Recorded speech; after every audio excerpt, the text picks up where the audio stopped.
विद्यार्थियों, आज हम आगे देखने जा रहे हैं प्रबंध की परिभाषा, विशेषता और उद्देश्य तक हमने पढ़ लिया। अब आगे देखते हैं प्रबंध का जो महत्व है उसके बारे में देखते हैं कि प्रबंध का क्या महत्व है। अगर हम किसी भी संस्था में प्रबंध स्थापित करते हैं तो हमें क्या फायदा होता है और महत्व का मतलब लाभ। तो सबसे पहले तो ये देखते हैं कि उदारीकरण से पूर्व और पश्चात, उसके बाद इसके जो टॉपिक है उसके बारे में देखेंगे। सबसे पहले तो देखेंगे जो उदारीकरण हुआ है इससे पूर्व में क्या स्थिति थी और उदारीकरण के बाद कुछ परिवर्तन हुआ क्या, कुछ परिवर्तन आया क्या, उसके बाद इसके महत्व के बारे में बात करेंगे। तो उदारीकरण से पूर्व पहली बात करते हैं जो बाजार था।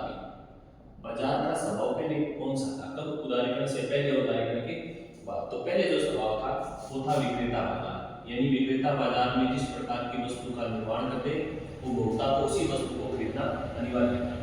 तो पहले था विक्रेता बाजार, लेकिन उदारीकरण के बाद कौन सा हो गया, अब हो गया क्रेता बाजार, यानी हमें जिस वस्तु की आवश्यकता है, जो वस्तु हमें पसंद आएगी हम उसी को खरीदेंगे, और जो हमें पसंद आएगी विक्रेता को या निर्माण करने वाले को उसी के अनुसार वस्तु का उत्पादन करना होगा। तो आज बाजार कौन सा है, विक्रेता बाजार।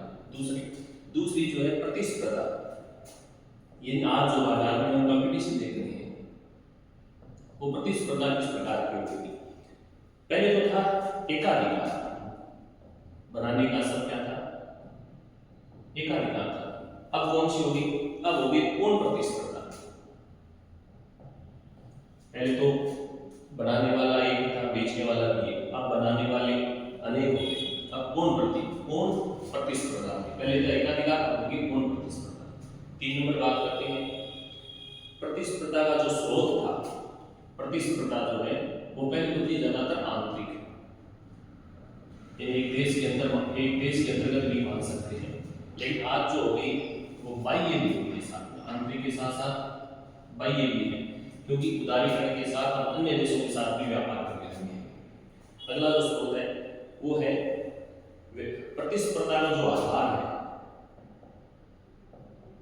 पहले तो प्रतिस्पर्धा कौन सी थी, एकाधिकार, अब हो गई पूर्ण। स्रोत आंतरिक, अब क्या हो गया, बाह्य भी हो गया आंतरिक के साथ साथ। आधार कौन से है, पहले तो लाइसेंस लेना होता था, व्यापार करने के लिए आपको लाइसेंस या कोटा प्रणाली का उपयोग करना होता था, लेकिन आज आपकी क्षमता है, प्रतिस्पर्धा की जो क्षमता है उस पर लागू होती है। जो व्यवसाय में प्रतिस्पर्धा कर सकता है, करने की जो क्षमता रखता है, उसी के हिसाब से व्यवसाय का संचालन होता है। 5 नंबर व्यवसाय का जो विकास है, पहले तो केवल आंतरिक विकास होता था, लेकिन अब आप अन्य देशों में भी क्या कर सकते हैं, व्यवसाय कर सकते हैं। तो अब व्यवसाय क्या है, आपकी क्षमता पर आधारित है। पहले तो केवल आंतरिक था एक देश के अंदर, अब आप बाहर भी कर सकते हैं, वो आपकी क्षमता पर डिपेंड करता है। 6 नंबर जो है उद्देश्य। पहले जो उद्देश्य होता था वो था अधिक से अधिक क्या कमाना, अधिक लाभ कमाने का उद्देश्य था, लेकिन आज क्या है, उपभोक्ता को संतुष्टि देना भी हो गया है। आज क्या होगा कि लाभ के साथ साथ क्या हो, संतुष्टि होनी चाहिए है। पहले व्यापारी का एक ही मोटो था, यही उद्देश्य था, अधिक लाभ कमाना, लेकिन आज लाभ के साथ साथ संतुष्टि जरूरी है। 7 नंबर हो गया, पहले तो प्रबंध का जो महत्व था वो था सहायक, यानी मैं नहीं माना जाता था, सहायक माना जाता था, लेकिन आज जो प्रबंध है वो क्या माना जाता है, आज प्राथमिक माना जाता है। क्या माना जाता है, प्राथमिक, यानी मेन उद्देश्य है आज इसका प्रबंध करना। लाभ जो है पहले तो सहायक था, अब हो गया प्राथमिक। उसके बाद 8 नंबर जो होगा आपका विधि, प्रबंध की जो विधियां हैं, पहले लागू होती थी परंपरागत,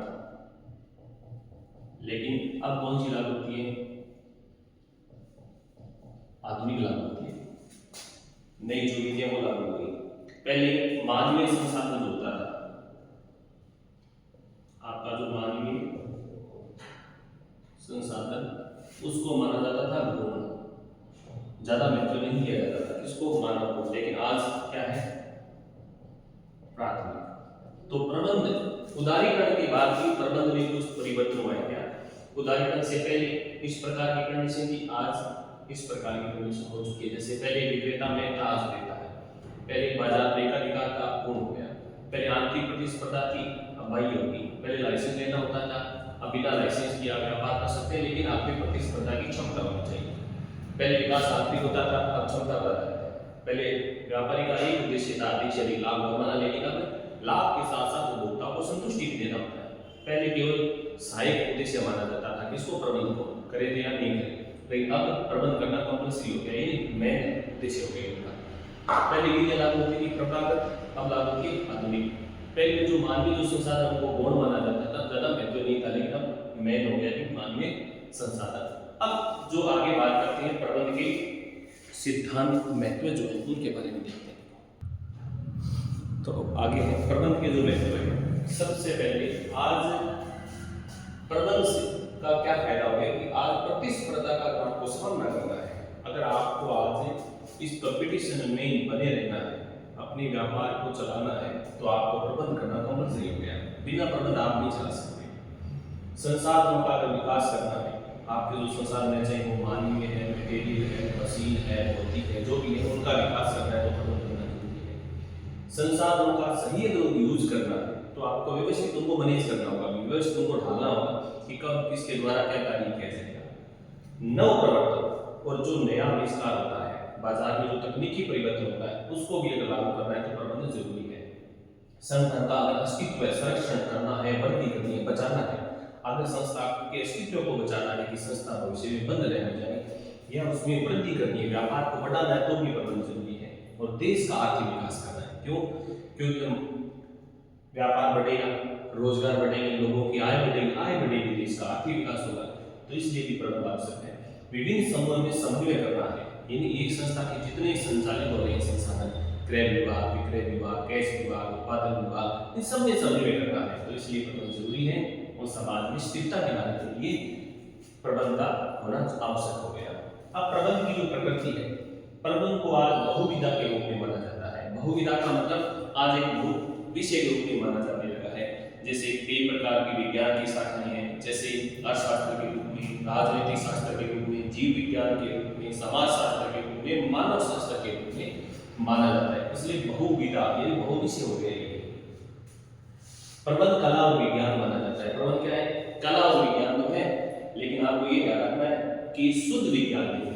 कला विज्ञान में लेकिन कौन सा नहीं है? इसे शुद्ध विज्ञान नहीं माना जाता। ये शुद्ध विज्ञान नहीं है, ये ध्यान रखना है। शुद्ध विज्ञान है, कला और विज्ञान दोनों है।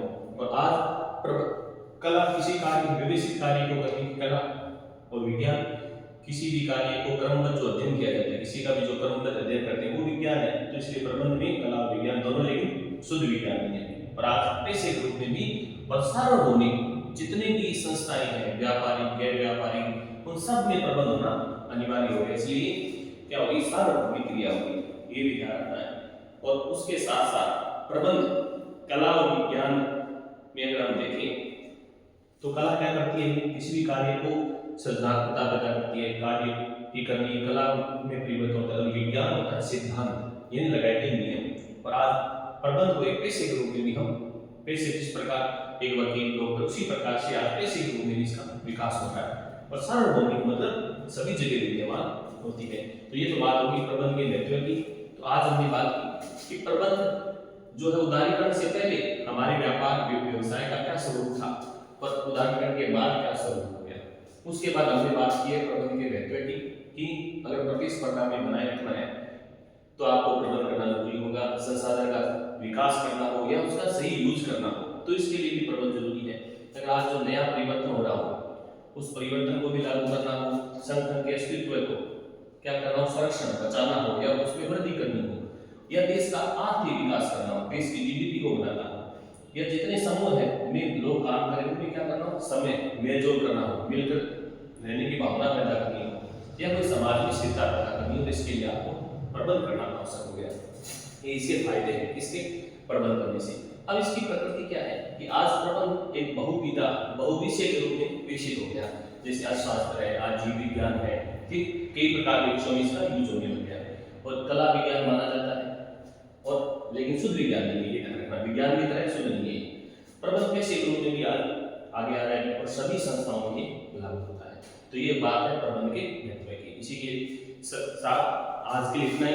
अब आगे जो नया वीडियो लेके आएंगे उसके बारे में आगे बताएंगे, प्रबंध के बारे में, और तो इसी के साथ